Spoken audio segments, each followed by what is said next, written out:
13세기 이탈리아 시인 단테가 쓴 대서사시 신곡은 화자인 단테가 자신이 존경하던 고대의 시인 베르길리우스의 안내로 지옥과 연옥을 지나 자신이 사랑했던 여인 베아트리체의 안내로 천국에 이르러 하느님을 만나는 이야기입니다. 7일간의 여정 중 단테는 베르길리우스와 함께 지옥을 먼저 지나게 되고 이곳에서 망자들의 다양한 사연을 듣습니다. 그 중에는 금주된 사랑을 한 죄로 지옥에 떨어지게 된 파올로와 프란체스카도 있었습니다. 파올로와 프란체스카는 13세기 말에 이탈리아에서 있었던 실화를 바탕으로 한 것입니다. 이탈리아 리미니 지역의 영주였던 말라테스타 가문의 장남 지오반니와 라벤나의 성주 폴렌타 가문의 딸 프란체스카가 정략 결혼을 하게 됐습니다. 그런데 지오반니는 심한 추남인데다가 절름발이었고 성격도 좋지 못했습니다. 말라테스타 가문은 그런 지오반니를 결혼시키기 위해 잘생긴 동생 파올로에게 대신 결혼식을 치르게 합니다. 결혼을 성사시키기 위해 신랑이나 신부를 바꿔치기 하는 것은 중세의 흔한 일이었습니다. 프란체스카는 결혼하고 나서야 자기의 진짜 남편이 누구인지를 알았습니다. 하지만 시동생이 된 파올로와 형수가 된 프란체스카는 서로를 진심으로 사랑하고 말았습니다. 어느 날 두 사람은 책을 읽다가 영국의 기사 랜슬롯이 아더 왕의 부인이었던 귀네비어와 입맞춤하는 장면을 보게 됐고 서로의 감정을 억누를 수 없게 된 이들은 키스를 나눴습니다. 그런데 이 장면을 프란체스카의 남편 지오반니가 보게 되고 그는 화가 나서 두 사람을 무참히 살해했습니다. 보통 화가들은 파올로와 프란체스카 이야기 중에서 두 사람이 키스하는 장면이나 지옥에서의 모습을 묘사하는데 프랑스 화가 카바넬은 두 사람의 죽음의 순간을 그렸습니다. 프란체스카의 치마 끝에는 이들이 읽던 책이 떨어져 있고 지오반니는 이를 버린 후 그림 오른쪽 커튼 뒤로 퇴장하고 있습니다. 비록 살해당했지만 금주된 사랑을 한 죄로 중세의 엄격한 법률에 의해 이들의 장례는 치러지지 않았습니다. 교회로부터 구원받지 못한 영혼은 그 사연이 어떻든 간에 지옥을 떠돌아야 했습니다. 두 남녀의 형벌은 죽었을 때의 모습대로 서로 떨어지지 못한 채 허공을 떠다녀야 하는 것이었습니다. 네덜란드 화가 아리 셰퍼는 지옥의 벌을 받는 연인과 그 옆에서 이들을 불쌍하게 여기는 단테 그리고 베르길리우스를 그렸습니다. 프란체스카의 눈에 흐르는 눈물을 보면 죽어서도 행복할 수 없는 연인의 슬픈 운명이 느껴집니다.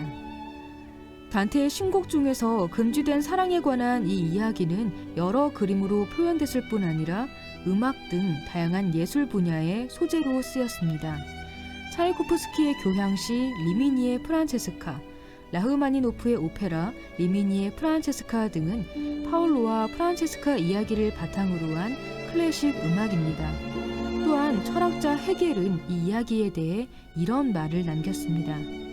두 남녀에게 연민을 느껴 자신이 시체처럼 무너지더라도 이들이 지옥에 있을 수밖에 없는 이유를 묘사한 단테에게서 헤겔이 남긴 말이 문득 떠오릅니다.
자, 시작해 볼까요?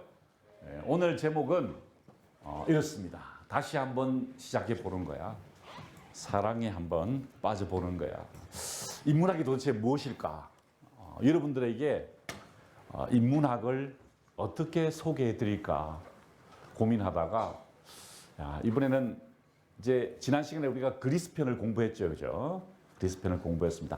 호메로스의 이야기 그리고 알렉산드로스 대왕의 이야기를 우리가 공부를 했는데 오늘은 이탈리아 그러니까 로마로 가서 로마 시대의 그 인문학은 도대체 우리에게 어떤 이야기를 해주는 것인지 그리고 이탈리아는 우리에게 어떤 영감을 주는 것인지 한번 생각해 보기로 하겠습니다. 그래서 오늘 제가 여러분께 아이네아스라는 사람과 또 단테라는 사람을 소개해 드릴 거예요. 그래서 그 사람들의 핵심적인 인문학적 성찰을 한 문장으로 정리를 해보니까 이렇게 나왔어요. 다시 한번 시작해 보자. 그 다음에 사랑에 빠져보자. 이런 것입니다.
안녕하세요. 문화주주입니다.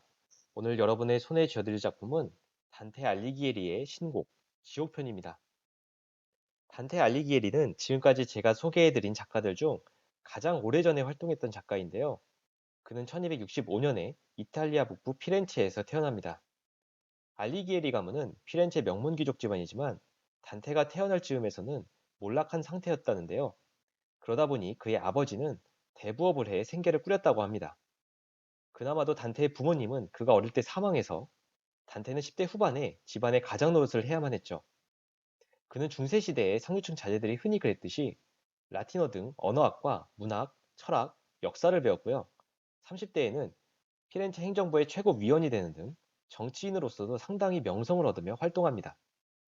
불행하게도 당시 피렌체는 당파 싸움이 상당히 심했고 단테 역시 정치 싸움의 희생양이 되어 고향 피렌체에서 추방당하게 되면서 방랑 생활을 하게 됩니다.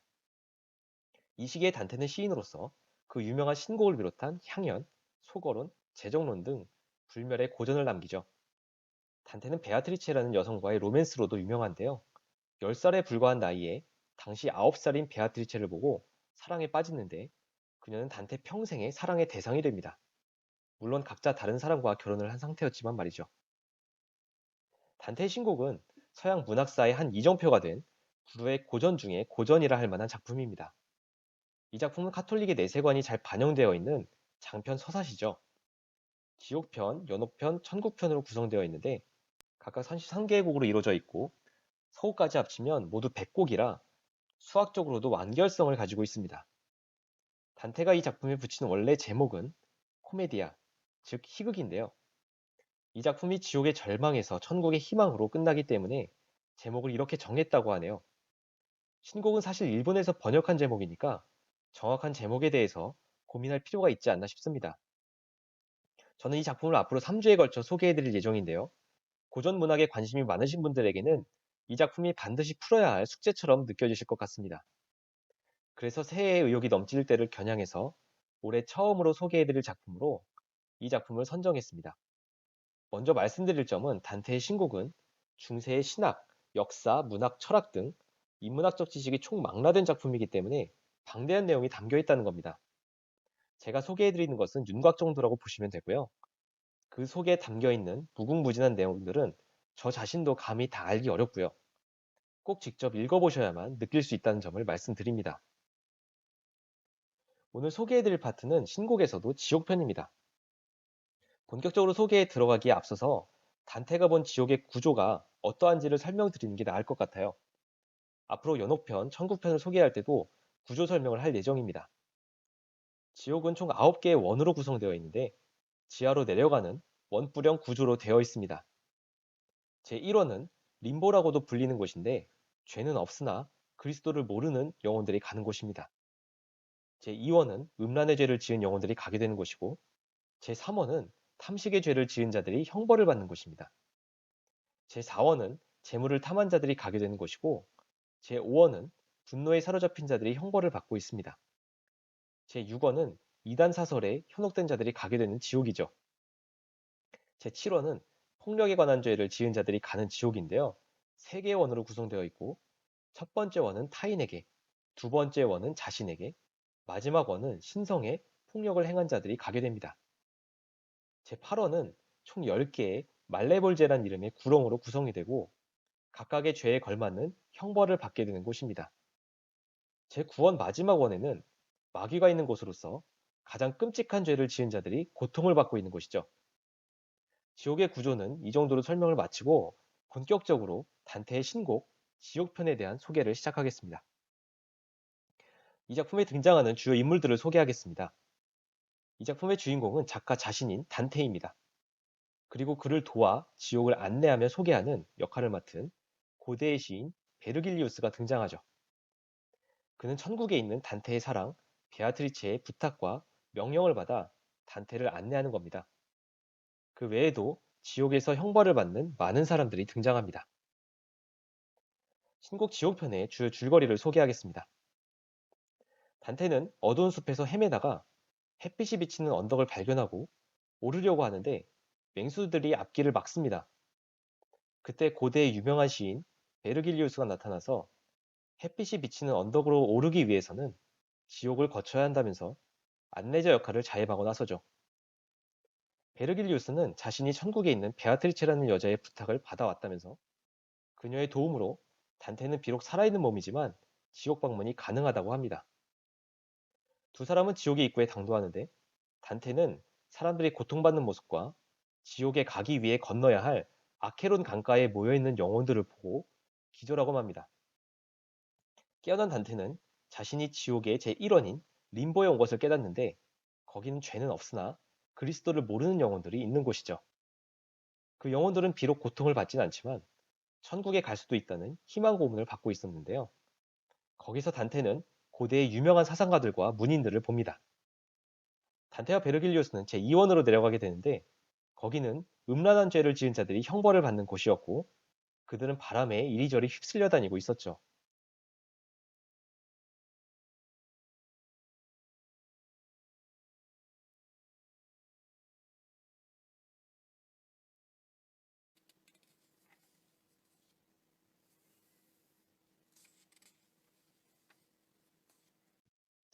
안녕하세요, 문화주주입니다. 오늘 여러분의 손에 쥐어드릴 작품은 단테 알리기에리의 신곡 연호편입니다. 단테나 신곡에 대한 소개는 지옥편 영상을 참고해 주시고요. 오늘 소개해드릴 파트는 연호편입니다. 지옥편처럼 연호편도 연옥의 구조부터 설명을 드리겠습니다. 지난주에 단테와 베르길리우스가 지옥으로 계속 내려가다가 마지막 원을 지나서 지구 반대편으로 나왔죠. 연옥은 지옥과는 달리 산처럼 위로 올라가는 구조입니다. 이곳은 기본적으로 천국으로 올라갈 믿음이 있지만 천국으로 바로 들어가기 전에 죄를 씻을 필요가 있는 영혼들이 가는 일종의 중간적 장소죠. 연옥은 총 7둘레로 구성되는데요. 첫 번째 둘레는 교만의 죄를 씻기 위한 곳이고 두 번째 둘레는 질투의 죄를, 세 번째 둘레는 분노의 죄, 네 번째 둘레는 게으름의 죄, 다섯 번째 둘레는 탐욕의 죄, 여섯 번째 둘레는 탐식의 죄, 마지막 둘레는 호색의 죄를 씻기 위해 존재하는 곳이라고 할 수 있습니다.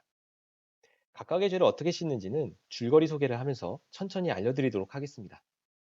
그럼 연옥의 구조 소개는 마치도록 하고 본격적으로 신곡 연옥편을 함께 들여다보시죠.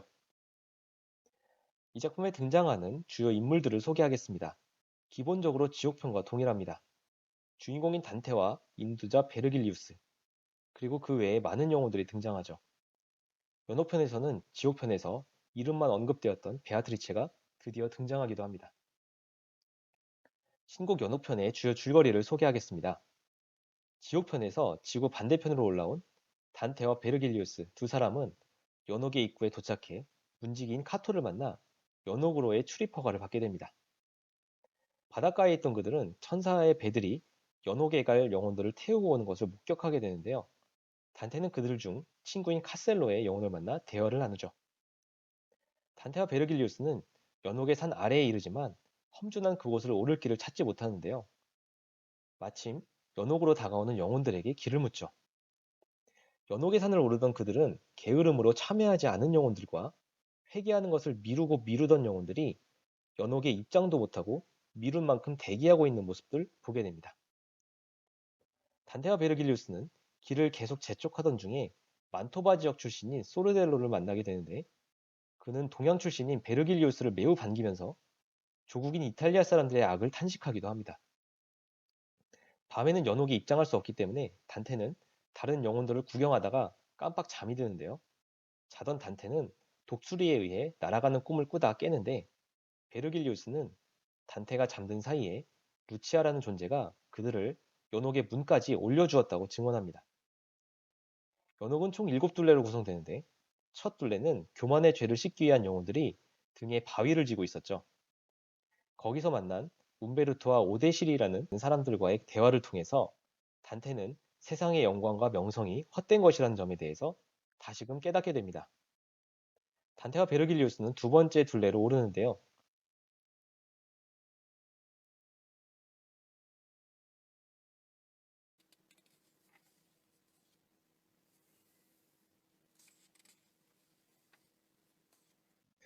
안녕하세요, 문화주주입니다.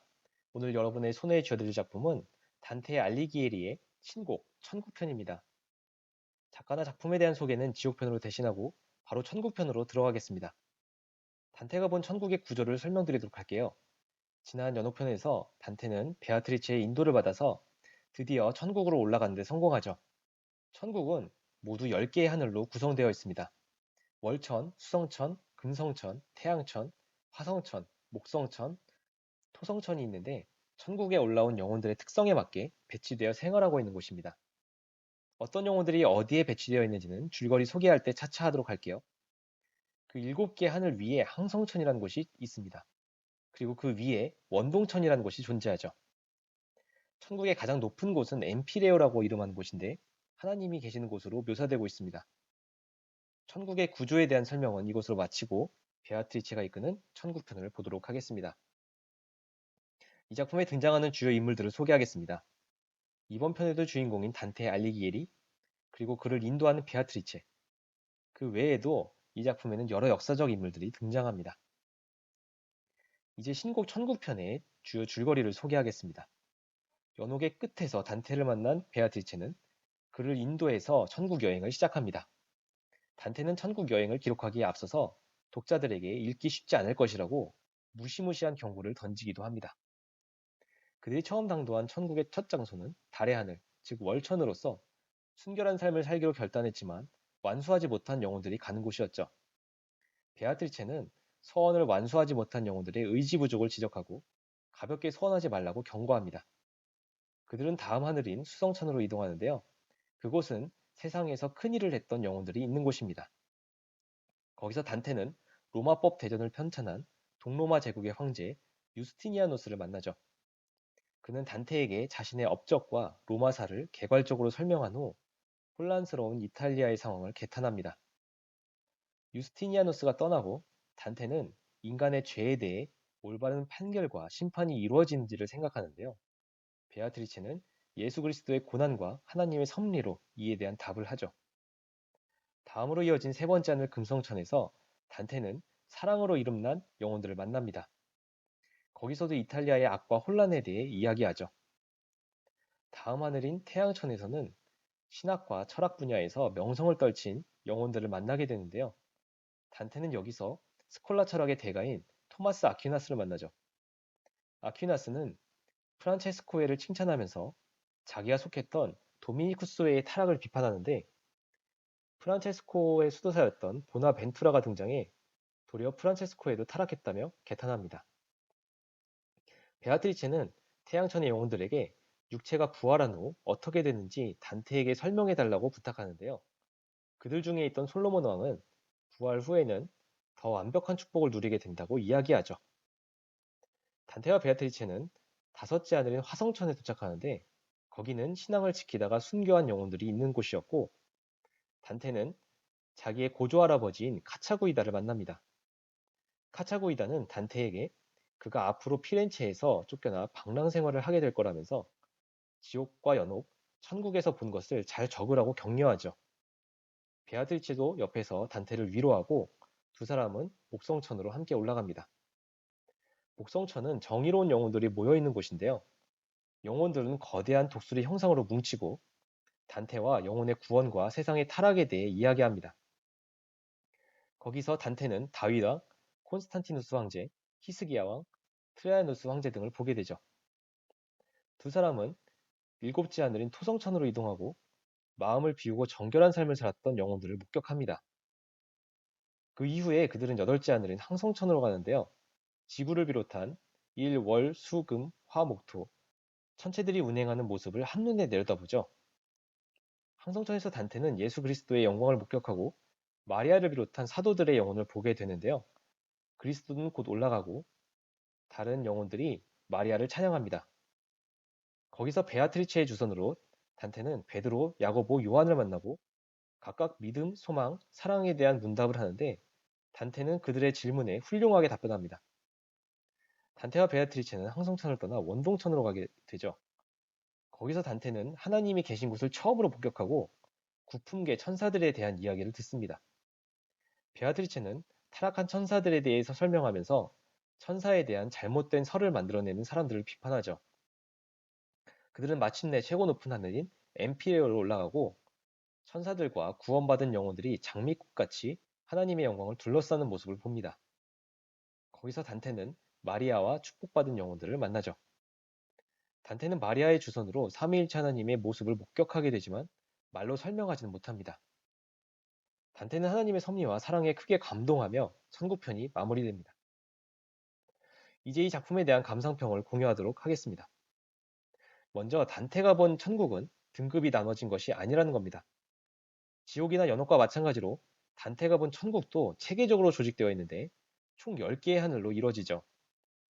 단테는 월천에서 시작해서 엠피레오에 이르기까지 시종일관 올라간다는 표현을 쓰고 있기 때문에 독자는 천국에 등급이 있는 것으로 생각하기 쉽습니다.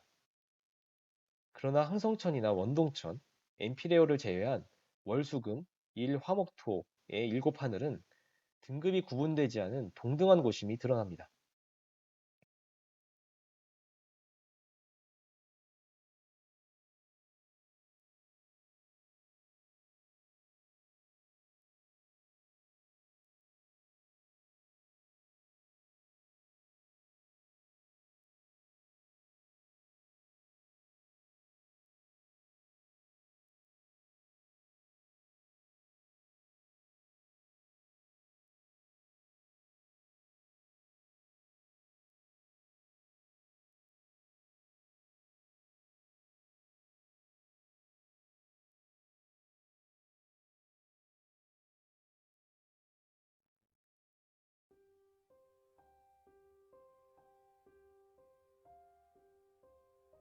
Dante Alighieri was and still remains a literary genius whose impact resounds with glory.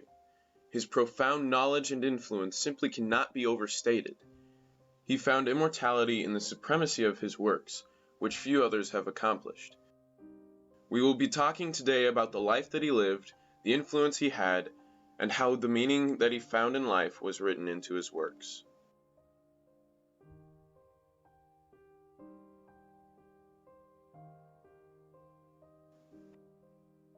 Dante was born in Florence. Although we are unsure about the exact date, we do know it was around the year 1265. Not many facts were known about Dante's early life. However, the information we do know is pulled out of his many famous works. With that being said, Dante had claimed that his parents were descendants of early Romans.